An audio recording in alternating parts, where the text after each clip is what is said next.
Okay.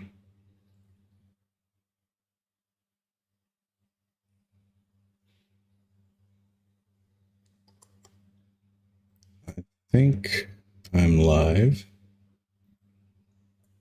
First time in a long time. First time in a long time.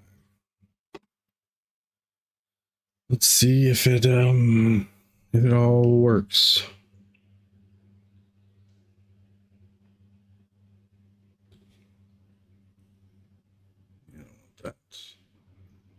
That's I'm gonna see if I can get someone to hop on here, because really what I'm trying to do is get my OBS all set up again.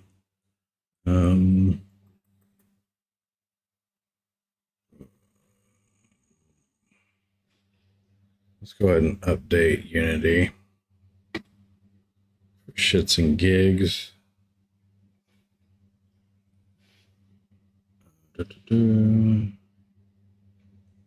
Installs. Latest.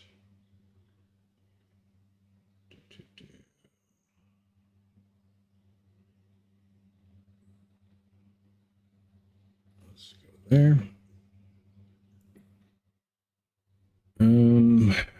Hopefully someone hops in. Can you hear me? Whoever's there, anyone? I see one participant on Kick. Long time since I've streamed, and I'm a game developer, software engineer. I just stream a lot of nerdy programming shit. I'm gonna be, wonder if Kick is gonna show up in the chat. I think so.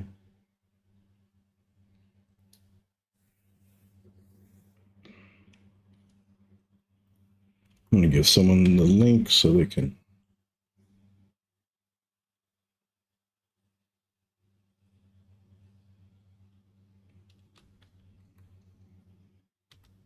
Tell me if it's working.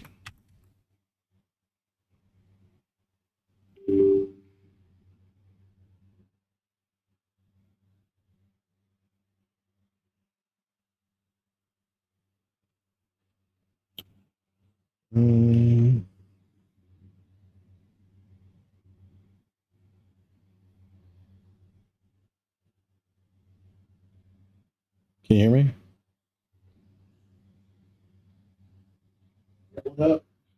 I'm actually streaming on Twitch, seeing if it's all working. Well,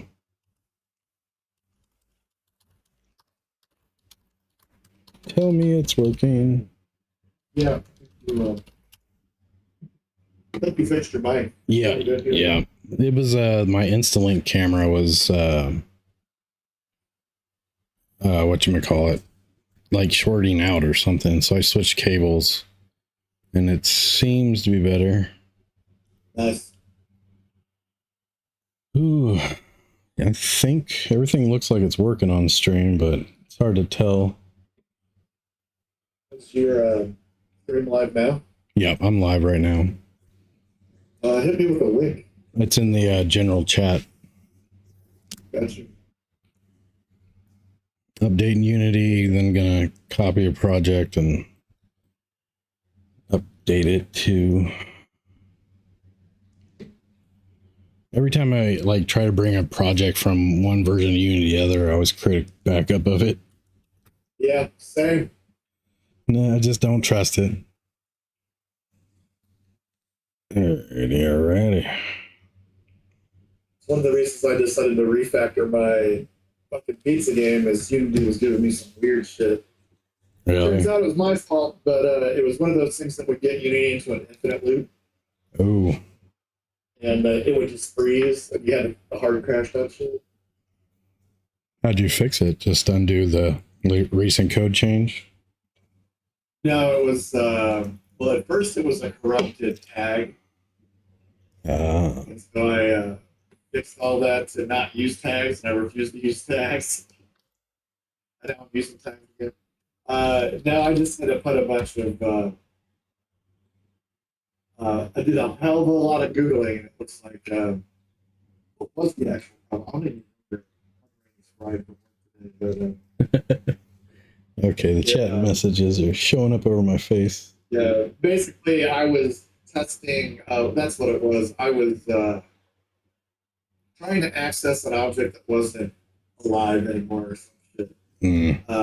Oh no, I was modifying a for. I was modifying a collection and a for each, and I didn't realize when you modify the collection, it adds it to the collection and then continues on to like what you changed now becomes part of the loop. Okay. And so I had to convert that to a backwards for loop so I could iterate backwards from the last thing. So when I added things to the essentially the list, it wasn't in the loop that I was modifying. Oh, really? Yeah, because I would get the length of the thing before I modified it, and then I would start my count there and work backwards. And anything I added to the list was past that point. So that wasn't being included in the modifications, which basically turned into a loop. Nice. Good old loops. I get for not fully understanding how for each works for the collection. Yeah, you can't modify it when you're using a collection. So I use a for loop. For loops are run faster for game development too. So I actually avoid the for eaches because one, you really can't modify the collection you're iterating over, and then two, I created a second list to modify. Yeah, the original. Yep. Because everything in the list was my reference anyway. Like you accomplished what I needed without the explosion. Gotcha.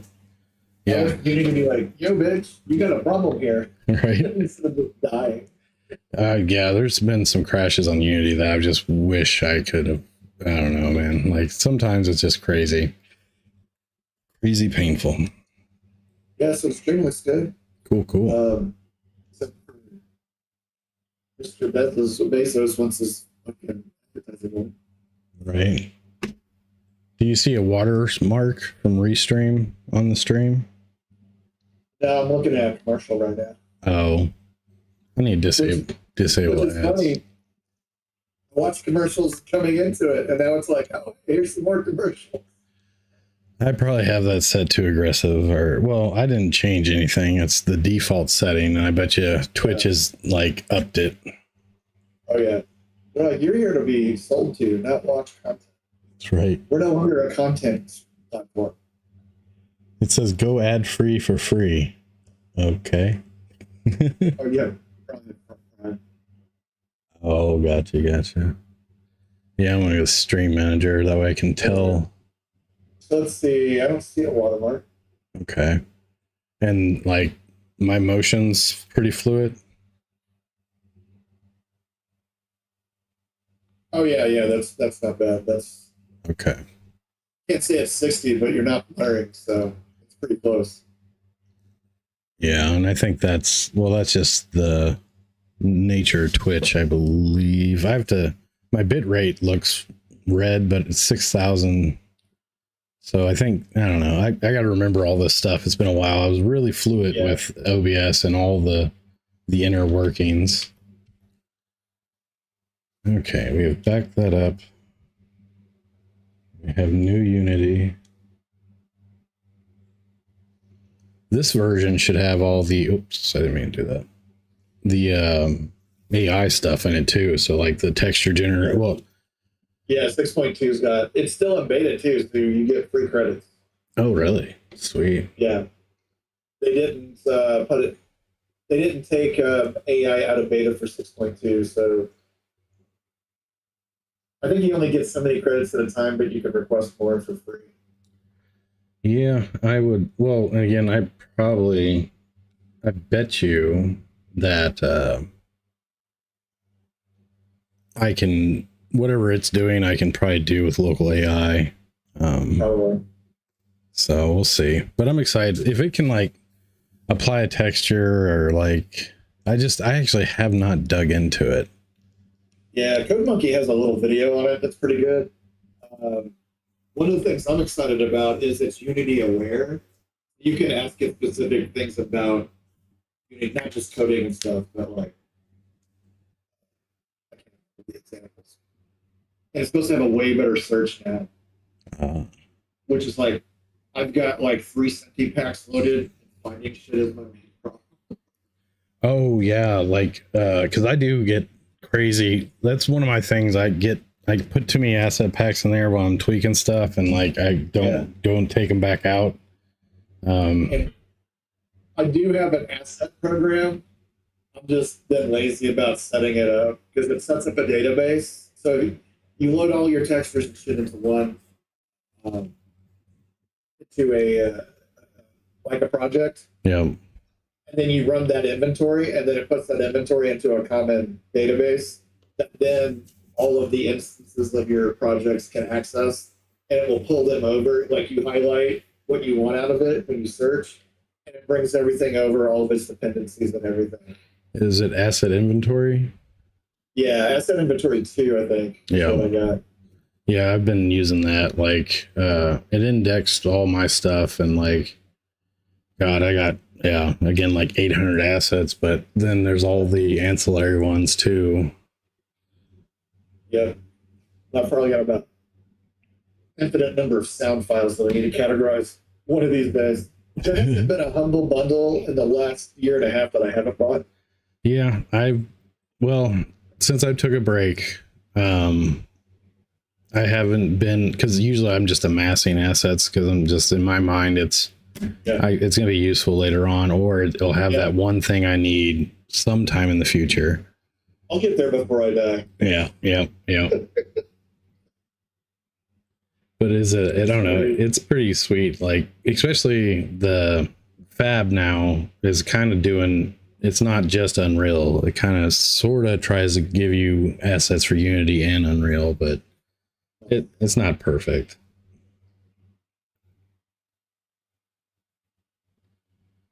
Said safe mode or ignore, so I think upgrading has broken something. We'll find out.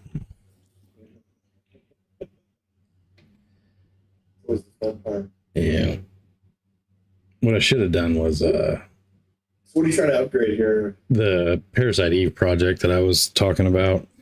Okay.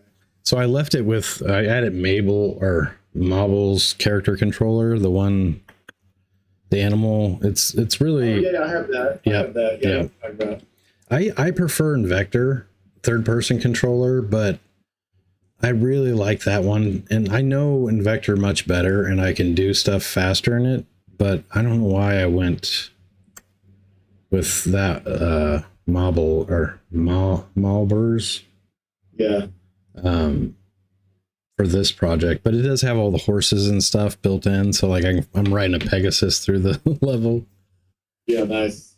But I haven't hooked it into the battle system that I had built, so right now it's just me running around, and it's not triggering the turn-based combat and the Parasite Eve-esque features, so gotta get that working again. And then my big project that I was working on forever and really putting a lot of love into, that kind of XCOM turn-based one.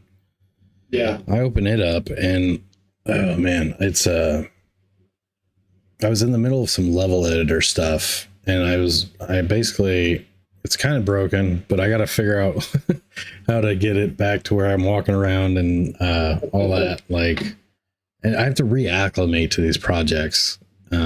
Yeah. And that one's especially hard because I've spent so much time in it, and it is so far along in development. Yeah, I tried to, like, I got to keep it rolling even if I don't feel like doing shit, because I've experienced that doing the Code Monkey course that I was doing, the Kitchen Chaos. Yep. And farting around. I mean, I was doing this pizza thing, and I took like a month break.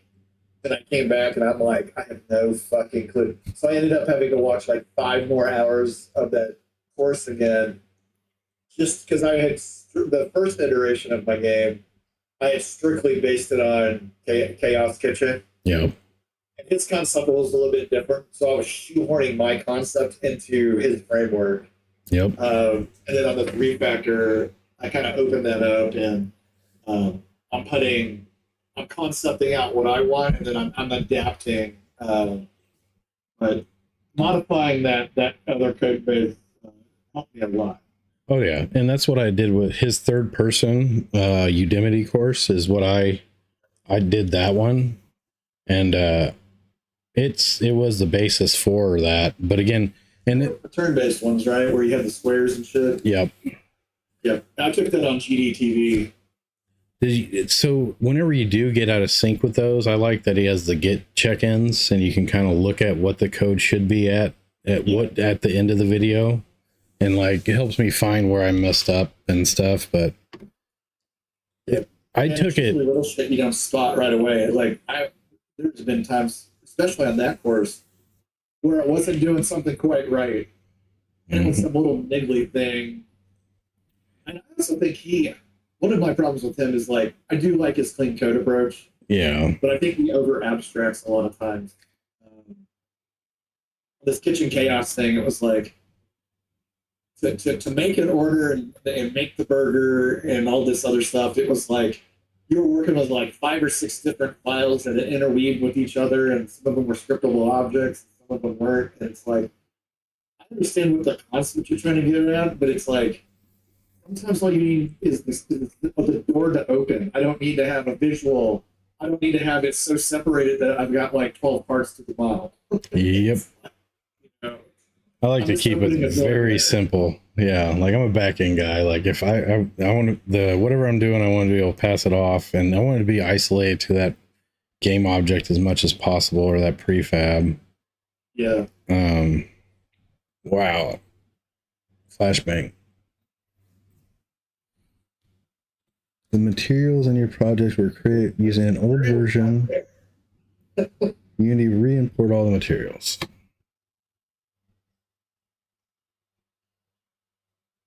I'm excited to see what Unity's got cooking and like any improvements that's there. Ooh. Okay. That's not going to play, is it? Are these Synthes packs that you got in this, or is it a mix of other stuff too? It's if you look up like Robin, the character is from this one guy. It's sort of like a Synthy design, but this level here is an anime street scene. So it's kind of that way. Let's see here. How many errors do I got? The type namespace Cinemachine. I bet you they changed this to. Oh, well, a bunch of them got upgraded, so you might have to upgrade all of those Unity packages. Yeah. Yeah. If Although they should have auto upgraded. I guess I might just do that. well, they are really old, so. Cinemachine.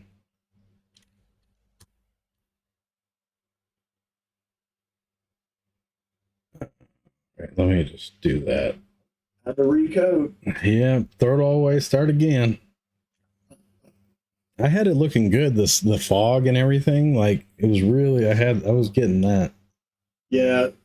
I want to get the lighting so bad, but it's like will not be conducive to me getting my game done right now. Yeah. And that's the one thing I'm like, I want to do some post processing. How does lighting work? Where should I put the lighting?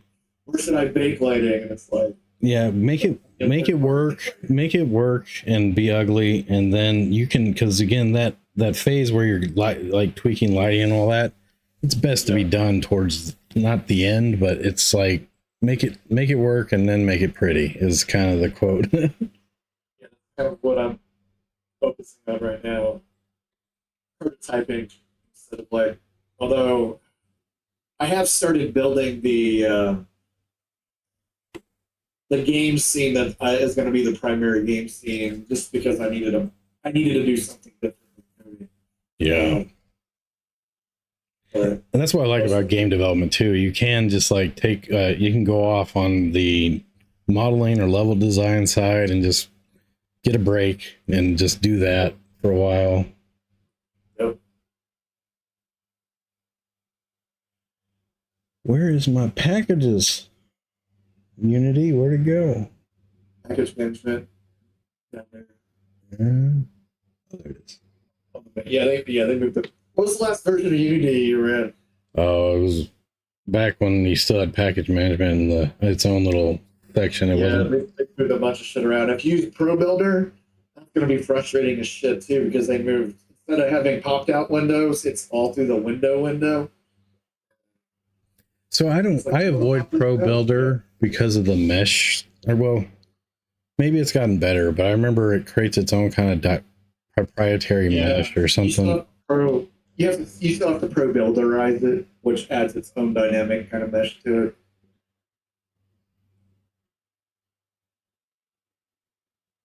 Yeah, I bet you once I get all these upgraded, I'll be right as rain. But I was trying to retarget the UVs. And that was easy as shit because I was trying to avoid going out to Blender. Yeah. I do not know what I'm doing in fucking Blender, and it's like I don't need to learn another tool right now. I just need to change fucking colors.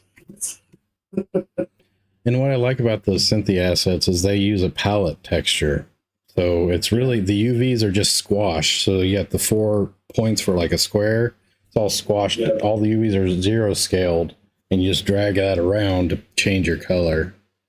Yeah, and it kind of annoys me that all of their buildings and stuff are on the same atlas.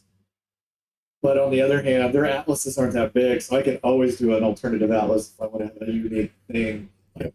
I want to give the player the ability to change colors and shit. I'll just make my own atlas or make a bigger atlas or whatever. Yep. Yeah, it's really nice setup. I love that. I don't know exactly. I don't know what it's called, but I basically call it UV coloring or vertex something. I can't remember what the term is. I got a I can't remember, Cambam, I think is the name. I got one of their packages. It's got a mesh extractor that is fucking the bomb. You basically, if you have an object that's like all one mesh, you can paint the object you want it to extract. It pulls the mesh out, it pulls the sub-meshes, it pulls out the colors, it pulls out, whatever, into its own individual materials, textures. And he's got a bunch of tools. Like one of them you can make, if you have an object that's only one-sided, like a lot of the Cinti buildings are. Yeah. He has a tool that plugs into Unity that double-sides it without using shaders. And he's got a recolorizer as well that I haven't played with. Yeah, so I finally mastered the workflow between Blender and Unity, and nice. it really is not as bad as it as you make, or you think it is. But the I'll have to reacclimate again. Yeah, I need to sit down and take a Blender course so I can familiarize myself with it. That's part of the problem is it's me not knowing the software, and it's like then I'm on a version that's like, so I download the latest version and the tutorials are like the version before and just moved around. And yeah. Because I used it to chop or cut stuff out too. So I would send in export to FBX, the package, the Unity package, and you can take it into Blender and then use like L, which will select all the part, especially if it's set up. And usually I can break out and cut it up real easily that way. But it's, again, I'm at the reacclimate. Yeah. I can't wait. Well, it is a powerful tool if you get comfortable with it. And it's really focused on the left hand. Like everything's over there, and like once you learn shortcuts, it really helps. Yeah. And then but again, if you got something like that that's already letting you work, and again, it's not like we're trying to do crazy modeling, like we're trying to lean on. I doubt I have to do much profiling for my game unless I just want to get anal about it because it's all low poly, it's all very low texture, not a lot of memory. But so, are you gonna walk out of the restaurant, or are you gonna stay in there mostly? And it's just the city is like backdrop if you're looking out the windows. Yeah, the city's backdrop. Have you ever played Arcade Paradise? Nope. You'd fucking love that game. But essentially, I'm modeling it after that. So the restaurant is basically what you're going to do. Now, I'm going to have you, like, when you leave for the day or you want to quit, you're going to run outside to a Subway or something to leave, or to your car or whatnot. And you can run up and down the street. It's going to be a little bit like you can run around. but it's going to be like you can't run all the way down the street. You can't go around the corner kind of thing. Yeah. But yeah, all these arcade games are fucking playable too. Holy cow. What is this? This is nuts. Dude, that's your PDA, and I hated that fucking game when I had the original PDA. It's modeled off. But all those games are playable. You have achievements for those games. And here's the thing. My kids used to be like, Dad, will you buy me Business Simulator? Will you buy me Office Simulator? Why? Will you get money for doing that? I'm going to pay you a real fucking money to do chores. That's not any fun, man. This is a game. Oh my God, just stick it in my butt. But like, I never really got to sim games. I still don't really get this. When I started playing Arcade Paradise, because it was in Game Pass, I played that thing for 40 hours. Damn. Yeah, was it called Dad Games or it's where it's like a job, but yeah, right. And whoever wrote this game had fucking daddy issues because it's all about your dad trying to make you into the man he is. Oh man, dude, I was on the road remodeling an apartment complex, and one of my coworkers, we all had to share a 3-bedroom apartment while we were remodeling everything. Little Rock, Arkansas. And I had brought my PlayStation and shit so I could play. And he comes in, he's like, "Oh, next week I'm gonna bring my PlayStation or my Xbox and we can all play." I'm like, "All right, cool."